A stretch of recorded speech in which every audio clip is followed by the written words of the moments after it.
There was a time when I genuinely believed that being magnetic meant being impressive. I thought if I could speak better, tell sharper stories, be funnier, more informed, more articulate, people would naturally be drawn to me. So, I tried. I talked more than I needed to. I filled silence quickly. I explained myself before anyone even questioned me. I watched people's faces while I spoke, searching for approval in micro-expressions. And the strange part, the harder I tried to be interesting, the less I felt respected. I remember being in a small group once. Nothing dramatic, just a normal social setting. I was speaking passionately about something I knew well. I had the facts. I had the logic. I even had humor. But halfway through, I noticed something subtle. People weren't leaning in. They were listening politely. There's a difference. Then someone else in the group spoke. He didn't speak longer than I did. He didn't use better words. He didn't try to be entertaining. But when he spoke, the room slowed down. No rush. No extra explanation, no need to prove anything. And for the first time, I saw it clearly. Magnetism wasn't about personality, it was about stability. That moment bothered me, not in a jealous way, but in a curious way. What did he have that I didn't? It wasn't louder energy. It wasn't better communication skills. It wasn't dominance. It was control. He wasn't leaking emotion. He wasn't chasing approval. He wasn't adjusting himself to match the room. He was internally anchored, and I wasn't. That realization was uncomfortable because it meant the problem wasn't my charisma. It was my nervous system. I was operating from subtle anxiety, subtle urgency, subtle neediness. Not visible on the surface, but felt, and people always feel it. That was the turning point. Instead of learning more social techniques, I started studying something deeper. Regulation. I began slowing my speech intentionally. I practiced pausing before responding. I stopped explaining myself unless asked. I allowed silence to exist without filling it. At first, it felt unnatural, almost arrogant, almost awkward. But something interesting happened. The less I tried to impress, the more people leaned in. The less I chased reactions, the more reactions came. The calmer I became, the more influence I had. Not because I became louder, but because I became steadier. That's when I understood something powerful. People are not attracted to excitement. They are attracted to grounded energy. Presence is not about being the most dynamic person in the room. It's about being the most emotionally regulated one. When your nervous system is calm, people feel safe. When your reactions are controlled, people feel respect. When your energy is contained, people feel gravity, and gravity pulls. In this audiobook, you are not going to learn tricks. You're not going to learn manipulation tactics. You're not going to learn how to fake confidence. You're going to learn how to stabilize yourself so deeply that your presence changes rooms without effort. Because magnetism isn't something you perform. It's something you protect. We're going to break this down into 8 core principles. Not surface-level social skills, but internal shifts. How to stop seeking micro-approval. How to regulate your nervous system before you speak. How silence increases perceived status. How boundaries create attraction. How detachment builds intrigue. How internal anchoring creates gravity. This isn't about becoming someone else. It's about removing instability. And once instability is gone, something powerful appears naturally. Calm authority, controlled energy, unshakable presence. You don't become magnetic by adding more. You become magnetic by leaking less. And by the end of this, you won't need to ask whether people feel your presence. You'll see it in how they listen, in how they respond, in how they orbit. Let's begin. Chapter 1. Emotional containment. The foundation of magnetism. After that moment in the group conversation, I started observing something uncomfortable. The people who carried the most presence were not the most expressive. They were the most contained. At first, I misunderstood containment. I thought it meant suppression, hiding emotions, becoming cold, being distant. But that wasn't it. Emotional containment is not about feeling less. It's about leaking less. There's a subtle difference. When someone leaks, you feel it immediately. They overexplain. They defend too quickly. They laugh too loudly at jokes that aren't that funny. They agree before they have even processed what was said. They show you their insecurity in small invisible ways. And the strange part is this. Most of them don't realize they're doing it. I didn't. I thought I was being open, friendly, engaging. In reality, I was broadcasting instability. People are not consciously analyzing your words. They are scanning your emotional state. And when your emotional state feels scattered, your presence loses weight. Think about this carefully. Have you ever met someone who didn't talk much, but when they did, you listened? Not because they were intimidating. Not because they were loud, but because nothing about them felt reactive. They weren't trying to convince you. They weren't trying to win. They weren't trying to be liked. They were self-contained. Containment creates gravity. When your emotions spill everywhere, there is nothing for people to lean toward. It's chaotic. It's unpredictable. But when your emotions are held stable, grounded, intentional, people feel something different. They feel safety. And safety is magnetic. Here's the uncomfortable truth. Most people chase magnetism while operating from subtle emotional need. They want to be validated. They want to be admired. They want to be approved. They want reassurance. Even if they never say it out loud, their nervous system says it for them. And that need leaks. It leaks in tone. It leaks in pacing. It leaks in eye contact. It leaks in posture. I remember catching myself doing something small but revealing. After making a point in a conversation, I would immediately add another sentence to soften it. Almost as if I was asking, is that okay? Did that land? Do you still like me? That extra sentence was emotional leakage. And every time you leak, you lower perceived strength. Not because people judge you harshly, but because instability signals unpredictability, and unpredictability does not create attraction.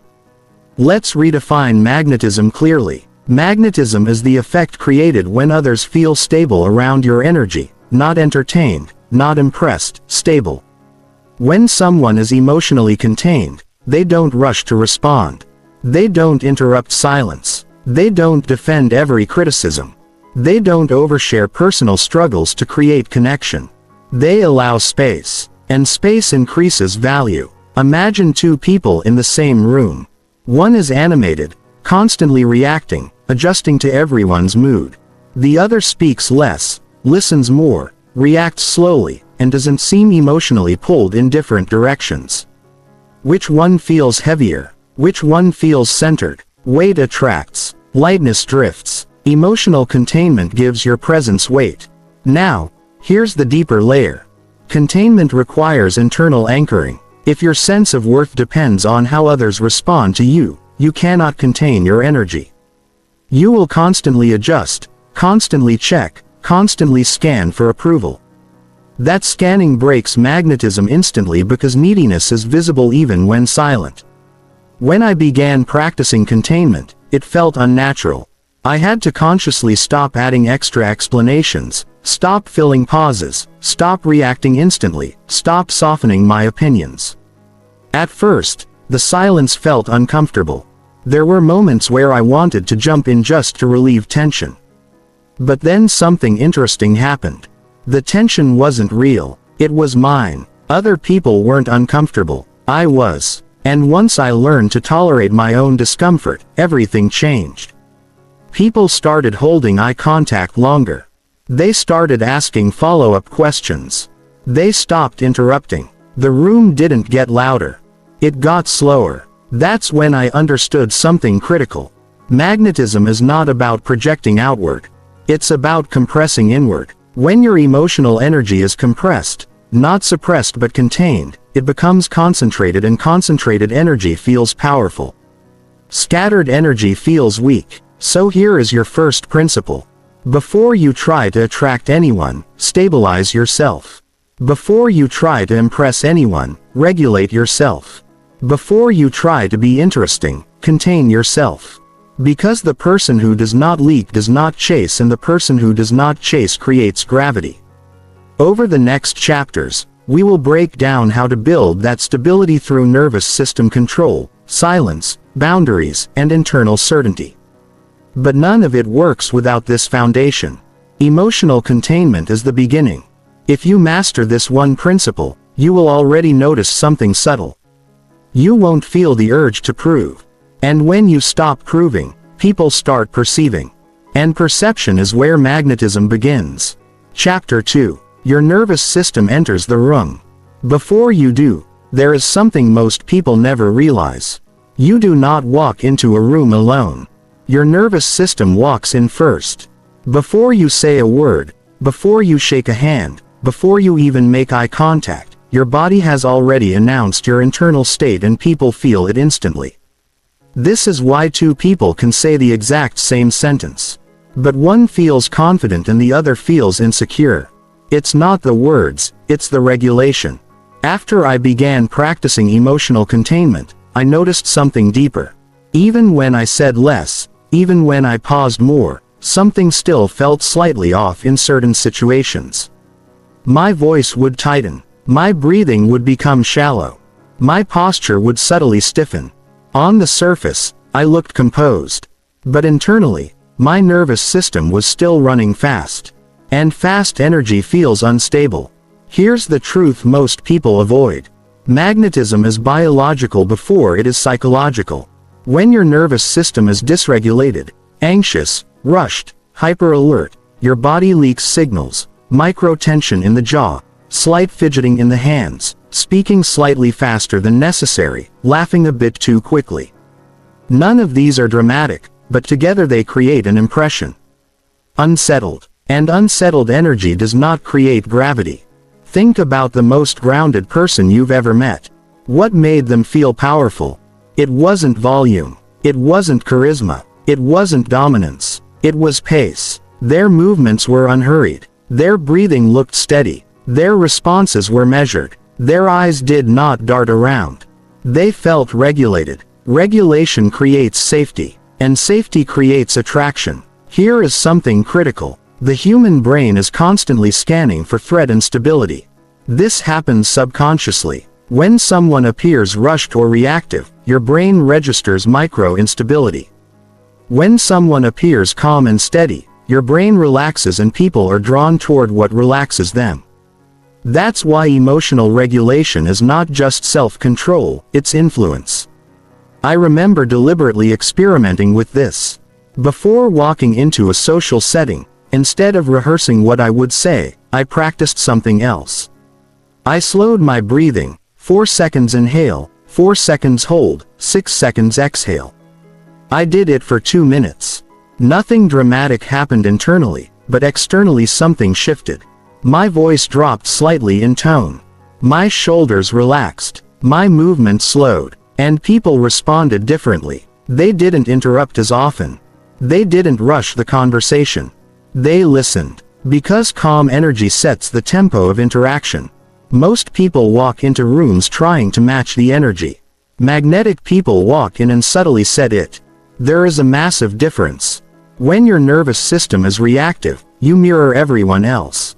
When your nervous system is regulated, others mirror you. That is power. Now, let's address something uncomfortable. Why are most people dysregulated in the first place? Because they care too much about outcome. They care how they're perceived. They care whether they're liked. They care whether they say the right thing. And that subtle pressure activates urgency. Urgency speeds the nervous system. Speed reduces stability. Reduced stability reduces magnetism. This is why chasing impression always backfires. The more you try to control how others see you, the more your body reveals your insecurity. So here's the shift. Stop preparing words. Start regulating your state. Before any important conversation, slow your breathing. Lower your internal urgency. Relax your jaw. Unclench your hands. Reduce your speech speed by 15 to 20%. This alone will elevate your perceived presence more than any communication technique. Because presence is not verbal. It is physiological. There is another layer to this. When your nervous system is calm, your reactions slow down. And when reactions slow down, you create space. Space increases perceived intelligence. Think about it. When someone answers instantly, it feels impulsive. When someone pauses, considers, and then responds, it feels deliberate. Deliberate feels powerful. Reactive feels unstable. Slowness is not weakness. It is control. But slowness must come from genuine regulation, not forced performance. People can sense forced calmness. They can sense fake confidence. But they cannot fake biological stability. That must be trained. So here is your practice for this chapter. For the next 72 hours, do not focus on being interesting. Focus on being slow. Walk 10% slower. Speak 15% slower. Pause 2 seconds before responding. Take one deep breath before entering any room. Observe what happens. You will notice something subtle. Conversations begin to orbit around you. Not because you dominate, but because you stabilize. And stabilization creates leadership without effort. Remember this. You do not control the room by overpowering it. You control the room by regulating yourself inside it. Your nervous system is your foundation. Master it and magnetism becomes inevitable. In the next chapter, we're going to eliminate one of the biggest magnetism killers that hides in plain sight, the habit of seeking micro-approval. Because even a calm nervous system collapses if you still need validation. And neediness, no matter how subtle, always dissolves gravity. Chapter 3. Stop seeking micro-approval. There is a form of neediness so subtle that most people never detect it in themselves. It doesn't look desperate. It doesn't look clingy. It doesn't even look insecure on the surface. It looks normal. It's called micro-approval seeking. It's the quick glance after you make a statement to see if people agree. It's the small laugh you add at the end of a serious sentence just in case it felt too strong. It's the "you know what I mean" after expressing your opinion. It's softening your voice when you sense disagreement. None of these behaviors are dramatic, but together they quietly destroy magnetism. Because every time you seek approval, even in microscopic ways, you shift the power dynamic. Instead of standing in your statement, you hand it over for validation. And validation seeking signals uncertainty. Uncertainty reduces gravity. I didn't realize how often I was doing this until I forced myself to observe my conversations without judgment. After I spoke, I would immediately scan faces. Was that too much? Did that land? Are they still engaged? That scanning created subtle tension. Even if no one consciously noticed it, they felt it. When you look for approval, you communicate one thing clearly. I need your reaction to feel stable. And the moment you need someone else to stabilize you, your presence weakens. Magnetic people don't avoid feedback. They just don't depend on it in real time. There's a difference. They say what they mean. They let it sit. They don't rush to adjust. They don't dilute their own words. They allow silence after a statement without scrambling to fill it. That stillness feels strong. Let's break down why micro-approval seeking is so common. It's not because people are weak. It's because humans are wired for social survival. Approval historically meant belonging. Belonging meant safety. So your brain subtly pushes you to check for alignment. But here's the modern reality. Constant alignment kills attraction. If you adapt too quickly, agree too easily, or soften every edge of your personality, you become predictable. And predictability reduces intrigue. Intrigue increases magnetism. Now, this doesn't mean you become disagreeable or cold. It means you stop overcalibrating yourself. There's a major difference. Overcalibration looks like changing your opinion mid-sentence because someone frowned. Explaining your joke because someone didn't laugh immediately. Adding qualifiers like "I might be wrong" but before every strong point. These habits communicate one thing. You don't fully stand behind yourself. And when you don't stand behind yourself, others won't either. I remember practicing something uncomfortable.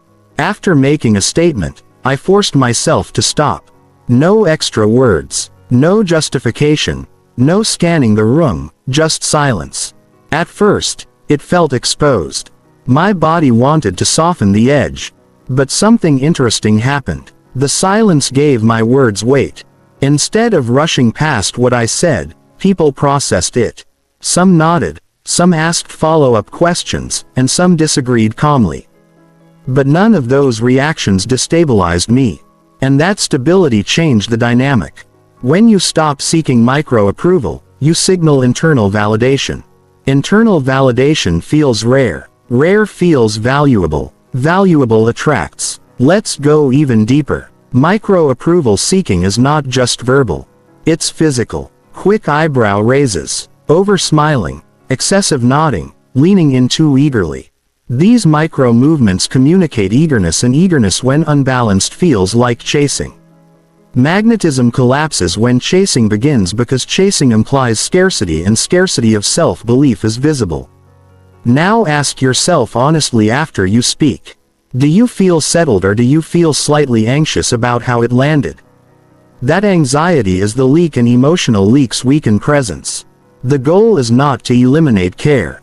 It's to eliminate dependency. You can care about connection without needing immediate reassurance. Here's a practical shift. For the next week, remove these phrases. You know, right? Does that make sense? I might be wrong, but say what you mean. Let it breathe. Also, reduce reactive smiling. Smile when you feel it, not to smooth tension.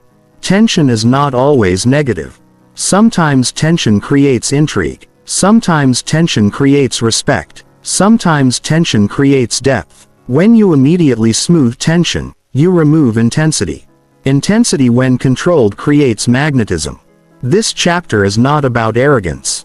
It's about anchoring. When you stop outsourcing your stability, your presence strengthens automatically. Because here's the truth. The person who does not seek approval becomes the reference point. And reference points attract alignment. You don't need everyone to agree with you. You need to remain steady when they don't. That steadiness creates perceived authority. Authority creates gravity. And gravity pulls. In the next chapter, we're going to amplify this effect even further. We'll explore why silence is not awkward. It's a status signal. And once you learn to hold silence comfortably, your presence will multiply without saying more. Chapter 4. Silence is a status signal. Most people are afraid of silence, not because silence is dangerous, but because silence exposes insecurity. When a conversation pauses, something uncomfortable happens internally. Your mind starts racing. Did I say something wrong? Are they bored? Should I add something? Is this awkward? And before you even finish thinking, you fill the space. You add another sentence. You laugh lightly. You shift the topic. You break the tension. You think you're saving the interaction. In reality, you're lowering your perceived status. Here is something subtle but powerful. The person who is most comfortable with silence often holds the highest perceived authority in the room. Think about a confident leader, a composed executive, or someone with natural gravity. They don't rush to fill every gap. They allow pauses. They let their words land. They let others think. That pause does something important. It signals that they are not afraid of space. And fearlessness around space signals stability. Stability signals power. When you rush to fill silence, you communicate urgency. Urgency communicates discomfort. Discomfort reduces magnetism. Let's go deeper. Silence creates 3 psychological effects. It increases perceived intelligence. It increases perceived confidence. It increases perceived emotional control. When you pause before responding, it feels deliberate. Deliberate feels thoughtful. Thoughtful feels powerful. When you speak immediately every time, it feels reactive. Reactive feels impulsive. Impulsive feels unstable. Now, here's the truth most people avoid. Silence only feels awkward when you are uncomfortable with yourself. If you are internally settled, silence feels neutral. If you are internally anxious, silence feels threatening. This is why silence training is actually emotional training. I remember intentionally practicing this in conversations. After making a strong point, Instead of adding more, I stopped. Just stopped. And I held eye contact. Not aggressively, just steadily. The first few times, my body screamed to speak. My chest tightened slightly. My brain searched for filler words, but I stayed still. And something interesting happened. The other person leaned in. They responded more thoughtfully. They sometimes even elaborated more than they normally would. Because silence creates space for others to step forward. When you fill every gap, you dominate the air. When you allow silence, you create depth. Depth attracts. Let's break down a subtle dynamic. In any interaction, there is a tempo. Most people unconsciously match the fastest energy in the rooms. If someone speaks quickly, others speed up. If someone laughs nervously, others mirror it. But if someone slows down intentionally, the room often follows. Silence is how you control tempo. When you pause before answering a question, you slow the rhythm. When you let someone finish completely before responding, you reset the pace. When you allow 2 seconds after a statement, you amplify weight. Weight creates gravity. Here's something even more powerful. Silence after criticism. When someone challenges you and you immediately defend, you shrink your presence. When someone challenges you and you pause calmly before responding, you expand it. That pause communicates, I am not threatened. And nothing is more magnetic than someone who is not easily threatened. Now let's clarify something. Silence is not about being quiet all the time. It's about being intentional. You speak when you choose. You pause when you choose. You don't react automatically. Automatic behavior feels low status. Controlled behavior feels high status. There's also another layer. When you overexplain, you dilute authority.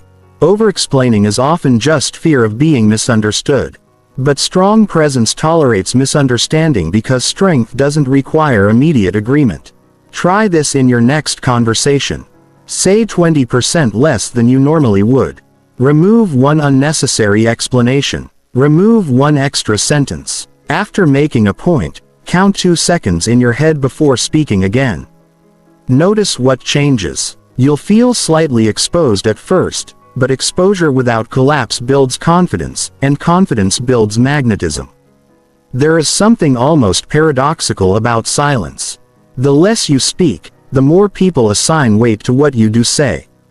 The fewer words you use, the more carefully they are heard.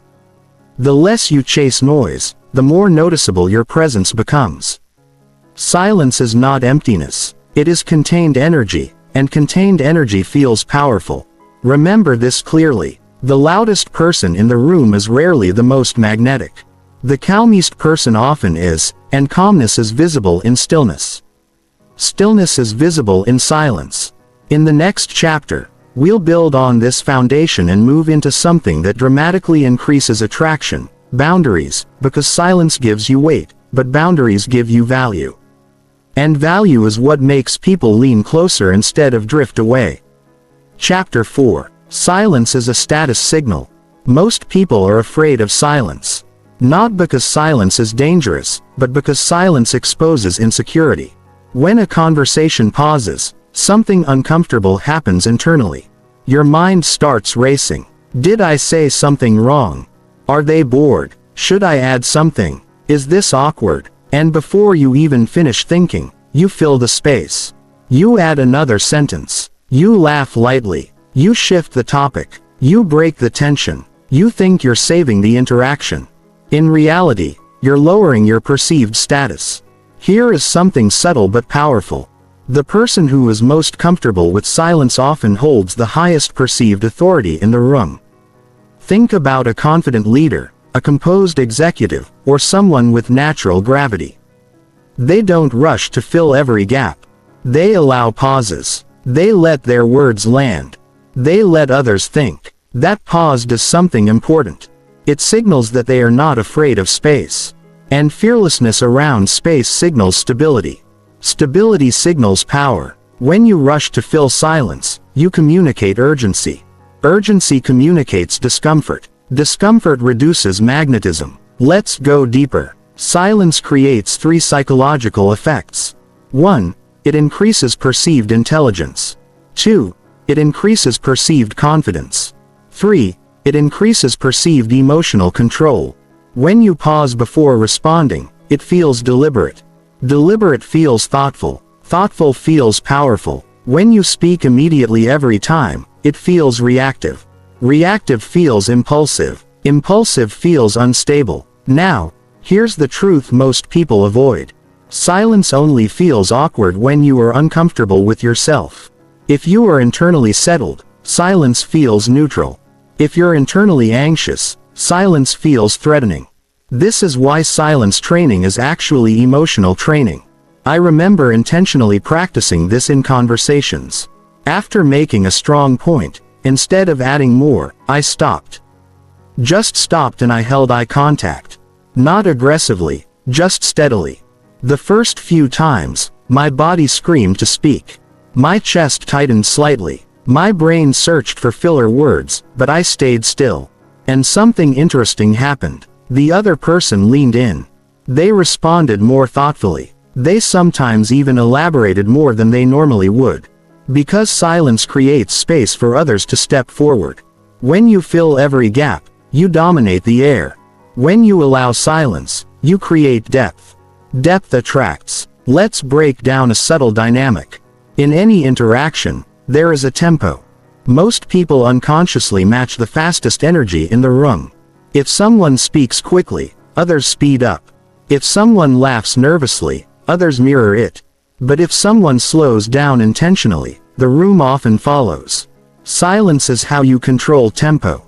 When you pause before answering a question, you slow the rhythm. When you let someone finish completely before responding, you reset the pace.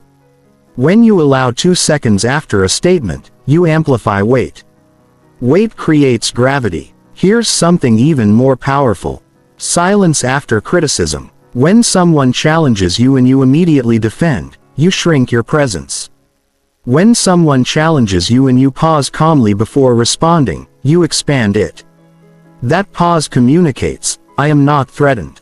And nothing is more magnetic than someone who is not easily threatened. Now let's clarify something. Silence is not about being quiet all the time. It's about being intentional. You speak when you choose. You pause when you choose. You don't react automatically. Automatic behavior feels low status. Controlled behavior feels high status. There's also another layer. When you overexplain, you dilute authority. Overexplaining is often just fear of being misunderstood. But strong presence tolerates misunderstanding because strength doesn't require immediate agreement.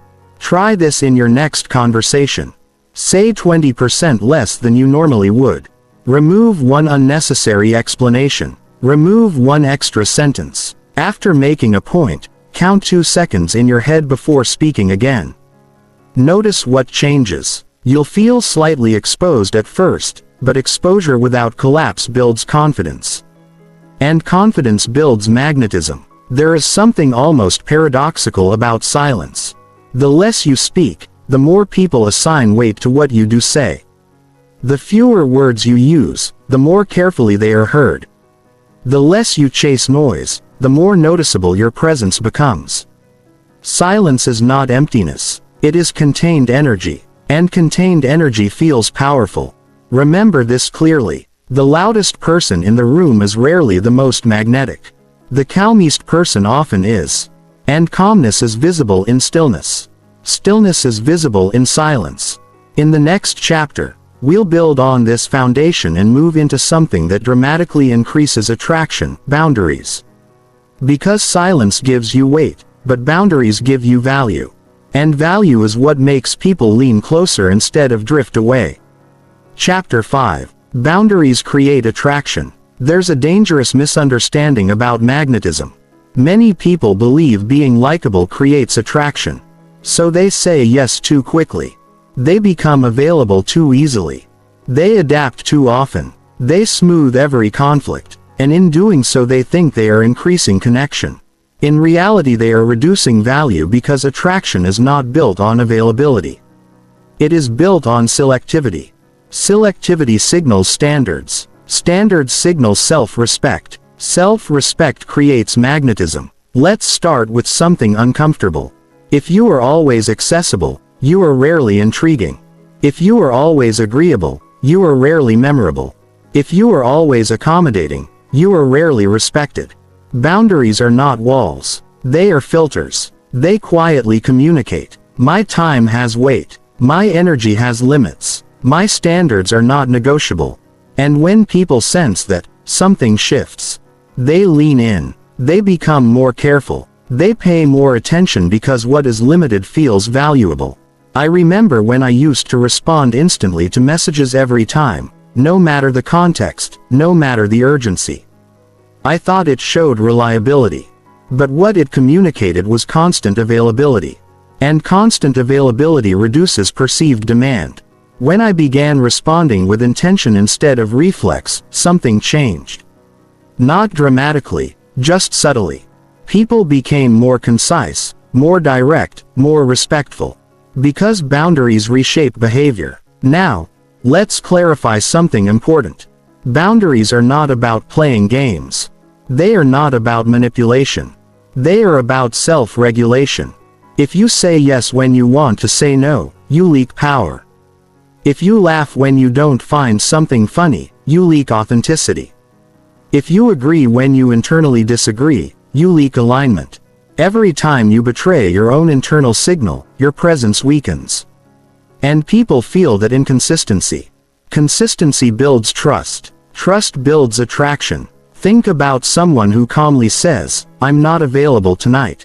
I disagree. That doesn't work for me." No apology. No over-explanation. No hostility, just clarity. That clarity feels strong because clarity signals internal certainty. Unclear people drift, clear people anchor, and anchored people attract. There's another layer to boundaries. They create mystery. When you don't share everything immediately, when you don't explain every decision, when you don't reveal all your plans, people become curious.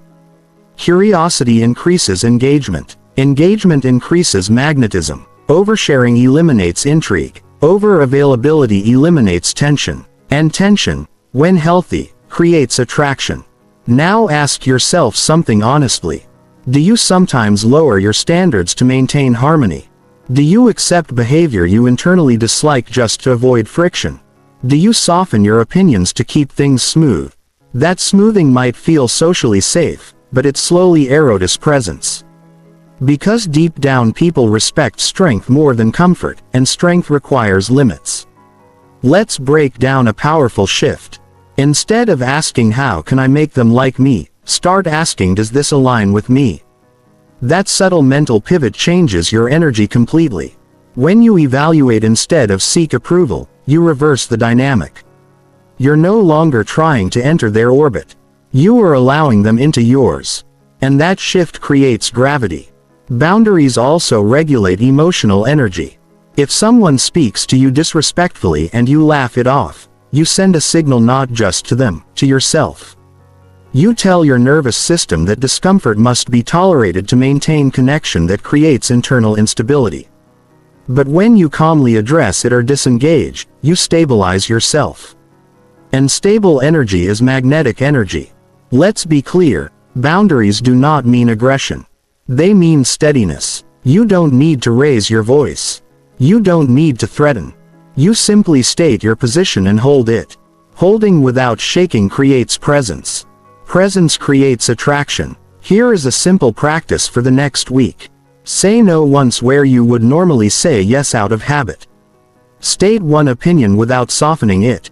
Delay one response instead of answering immediately. Observe what happens. You may fear people will pull away. Some might, but those who stay will treat you differently because boundaries filter and filtering refines your environment. Refinement increases perceived value. Remember this clearly. If everyone has access to you, you lose leverage. If everything is negotiable, you lose weight. But when access is intentional and standards are clear, your presence strengthens. You do not become magnetic by being everything to everyone. You become magnetic by being anchored in yourself.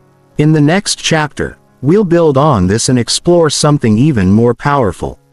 Speaking from certainty instead of emotion, because even strong boundaries collapse if your words still leak insecurity.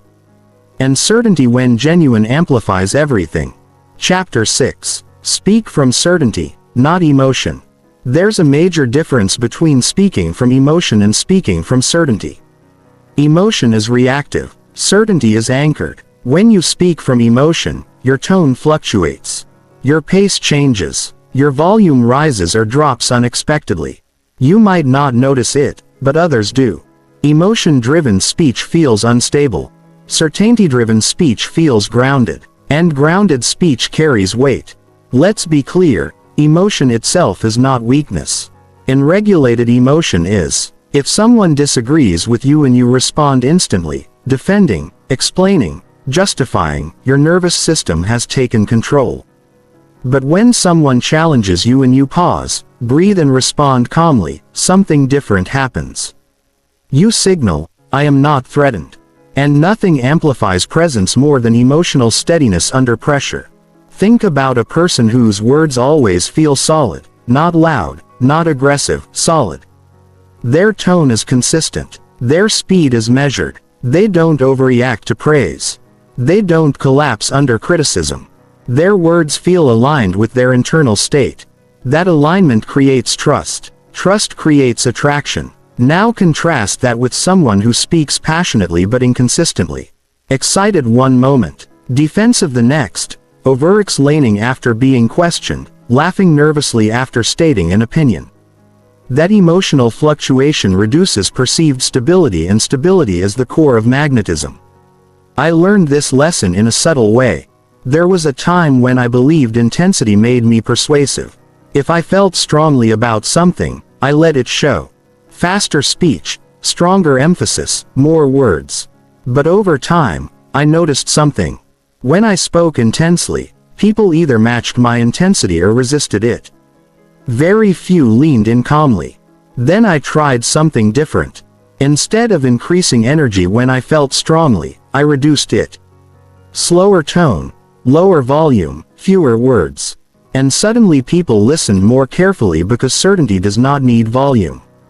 Certainty does not rush. Certainty does not plead. Certainty states, let's examine something critical. When you say, I think this might be the best option, it feels tentative. When you say, this is the best option, it feels anchored. The difference is subtle but powerful. Remove unnecessary qualifiers. I feel like maybe I could be wrong, but just my opinion. If you genuinely stand behind your thought, own it. And if you don't say it yet. Silence is stronger than weak speech. Another key element is emotional timing. Never respond at the peak of emotion. If you feel anger rising, wait. If you feel defensiveness building, pause. If you feel urgency to prove a point, slow down. Because once emotion takes the wheel, your presence shrinks. Control returns when tempo slows. Here's a powerful reframe. Instead of trying to win conversations, aim to remain stable within them. Winning feels dominant. Stability feels powerful. Dominance often triggers resistance. Power commands respect. When you speak from certainty, you don't chase agreement. You don't need applause. You don't rush clarification. You allow your words to stand on their own. And that independence creates intrigue. People trust those who trust themselves. And self-trust is audible. It's in the pauses. It's in the tone. It's in the lack of over-explanation. Let's go one layer deeper.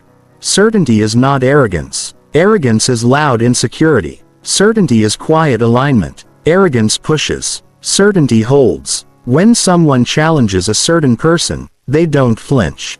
They don't escalate. They don't shrink. They respond calmly, or sometimes not at all. That non-reactivity amplifies their gravity, because gravity is built through control. Here's a practical exercise. For the next week, lower your speaking volume slightly. Slow your speech by 10 to 15%. Remove one qualifier from every conversation. Pause one full breath before responding to disagreement. Notice the shift. You will feel slightly exposed at first. Less emotional intensity can feel like less personality. But what replaces intensity is weight. And weight attracts. Remember, emotion is temporary. Certainty is stable. Magnetism is built on stability. In the next chapter, we're going to elevate this even further. We'll explore detachment and why not needing outcomes is one of the most powerful forms of presence you can develop. Because the less you need something, the more magnetic you become. Chapter 7. Detachment creates gravity. There is a quiet shift that changes everything. The moment you stop needing a specific outcome, your presence becomes heavier. Most people enter interactions wanting something. Approval, agreement, attention, attraction, validation. Even if they don't admit it, their nervous system is chasing a result. And chasing reduces magnetism instantly. Because when you need something, you tighten. Your voice changes slightly. Your posture adjusts. Your energy leans forward. That leaning is subtle, but it signals pursuit.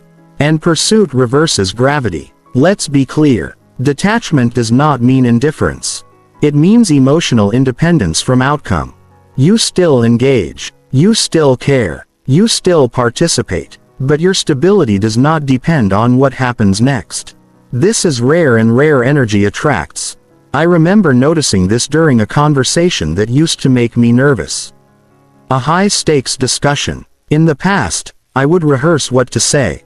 I would think about how it might land. I would prepare for objections. But this time, I tried something different. Before entering, I told myself, I do not need this to go perfectly.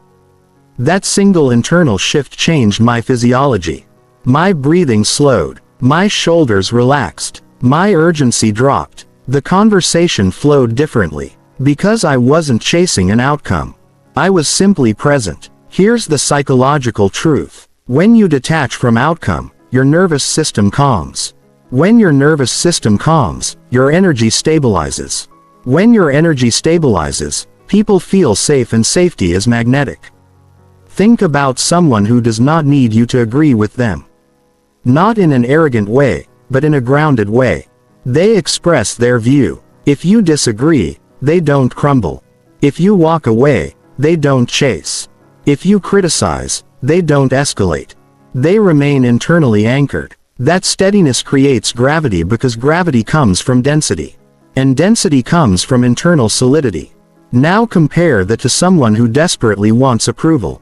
They monitor reactions constantly. They adjust mid-sentence. They soften every opinion. They rush to repair any tension.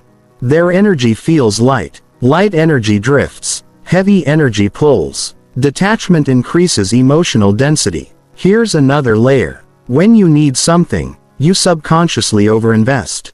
You talk more. You explain more. You smile more. You lean in more. You become slightly exaggerated. And exaggeration feels unstable. But when you are detached, you conserve energy. You speak when necessary. You respond when appropriate. You don't overextend. That conservation feels powerful. Magnetic people do not overinvest early. They allow things to unfold. They don't rush intimacy. They don't rush agreement. They don't rush decisions. Because rushing is a symptom of attachment. And attachment creates visible tension. Let's talk about something subtle but important. When you detach from outcome, rejection loses power. If someone doesn't respond the way you hoped, you remain the same. If someone doesn't validate your idea, you remain the same. If someone loses interest, you remain the same. That consistency builds an aura of emotional independence. And emotional independence is deeply attractive because people are drawn to those who are not easily shaken. There's a paradox here. The less you need someone's attention, the more attention you often receive.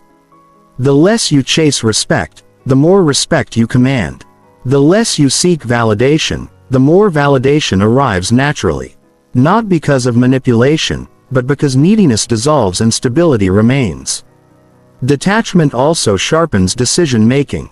When you're attached, you compromise your standards. When you're detached, you evaluate clearly, and evaluation shifts the dynamic. Instead of asking, "Do they like me?" you begin asking, "Is this aligned with me?" That subtle reversal increases perceived status immediately because you are no longer seeking entry. You are determining access. Access creates value. Value creates attraction. Here's a practice for this chapter. Before any meaningful interaction, ask yourself, if this doesn't go my way, will I still be stable? If the answer is no, regulate first. Detach first. Remind yourself your identity does not depend on this outcome. When your identity is independent, your presence strengthens. When your presence strengthens, magnetism follows. Remember this clearly. Attachment creates urgency. Urgency creates instability. Instability reduces gravity. Detachment creates steadiness. Steadiness creates density. Density creates magnetism. In the final chapter, we're going to bring everything together. Because once you combine containment, regulation, silence, boundaries, certainty, and detachment, you don't just appear magnetic. You become unshakable, and unshakable presence is the highest form of attraction. There's something even more subtle about detachment that most people miss. Detachment changes how you sit in uncertainty. When you are attached to an outcome, waiting becomes stressful. You check your phone more often. You replay conversations in your head. You analyze tone and timing. Your mind searches for reassurance. But when you are detached, waiting becomes neutral. You send the message, you make the proposal, you express the interest, and then you release it. No overthinking, no internal chasing. That calm neutrality communicates enormous strength because emotionally independent people do not chase resolution. They allow resolution to arrive. There was a period when I experimented with this intentionally. After important conversations, I stopped replaying them. If someone took longer to respond, I did not fill the silence with assumptions. If a reaction felt unclear, I did not try to clarify immediately. Instead, I held my ground internally. What surprised me was this. The more relaxed I became about outcomes, the more positive the outcomes tended to be. Not because of luck but because my energy was no longer tight. Tight energy pressures interactions. Relaxed energy invites them. People feel the difference. Attachment feels like subtle pressure. Detachment feels like freedom. And people are drawn to freedom. When someone feels that you do not need them to behave a certain way, they relax around you. When they relax, they open. When they open, connection deepens naturally. This is why detachment is not about pulling away emotionally. It is about removing pressure. Pressure repels. Freedom attracts. And when your presence carries no pressure, only steadiness, people move closer without being pushed. That is gravity. Chapter 8. Become unshakable. There is a level of presence that goes beyond confidence, beyond charisma, beyond communication skills. It is the state of being internally unshakable, not emotionless, not cold, not distant, unshakable. An unshakable person does not collapse under praise. And they do not crumble under criticism. They do not inflate when admired. And they do not shrink when challenged. Their internal center stays intact. That center is the core of magnetism because people are drawn to stability in a world full of volatility. Let's think about this clearly. What makes someone feel powerful in a room? It's not volume. It's not dominance. It's not constant talking. It's composure under pressure. When tension rises, they remain steady. When disagreement appears, they stay grounded. When attention shifts away from them, they don't chase it back. That steadiness creates gravity because gravity is built on consistency. Now, here's the uncomfortable truth. Most people are externally controlled.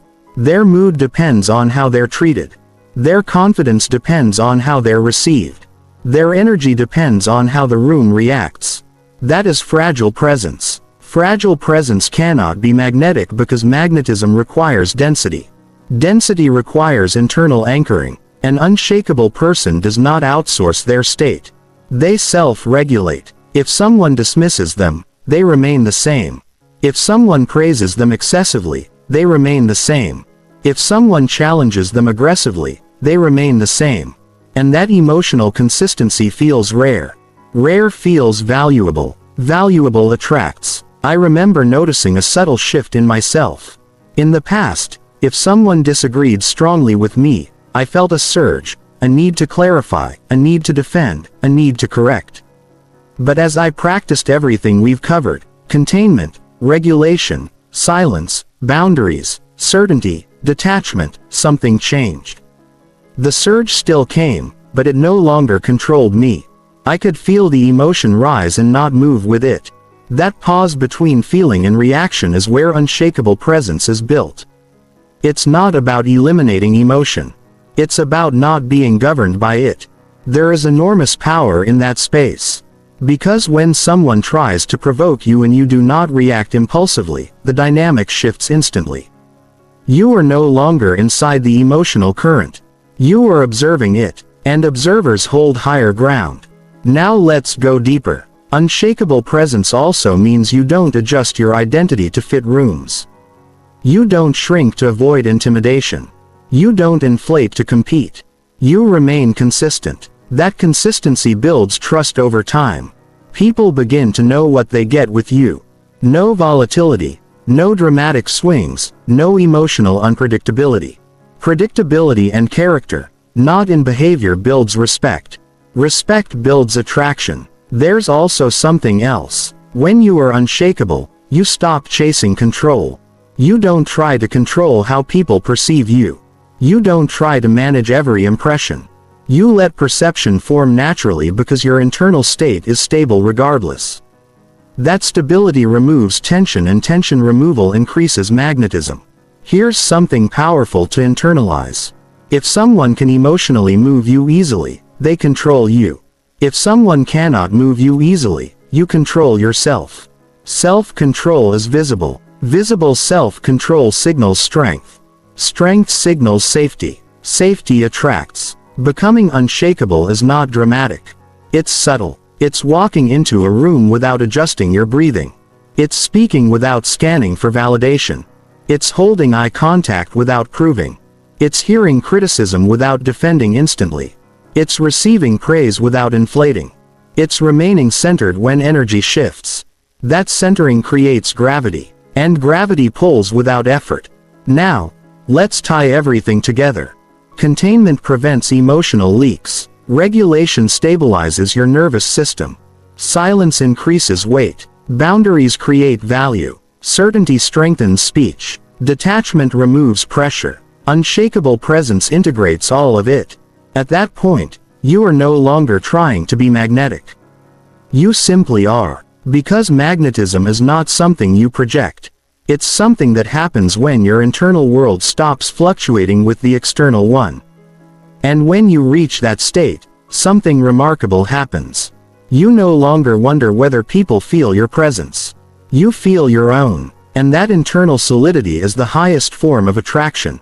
In the next section, we'll close this journey by grounding everything into practical action. So this doesn't stay theory, because magnetism is not an idea. It's a trained state. There is one final layer to becoming unshakable that most people overlook. It is identity. If you still see yourself as someone who needs approval, you will react when approval is threatened. If you still see yourself as someone who must prove value, you will tense when value is questioned. If you still see yourself as someone who must be liked, you will adjust when likability feels unstable. Behavior follows identity. You cannot consistently act unshakable if you still identify as fragile internally. So the real shift is this. You stop seeing yourself as a performer in the room and you start seeing yourself as a stable presence within it. That subtle internal redefinition changes everything. You're no longer there to win. You are no longer there to impress.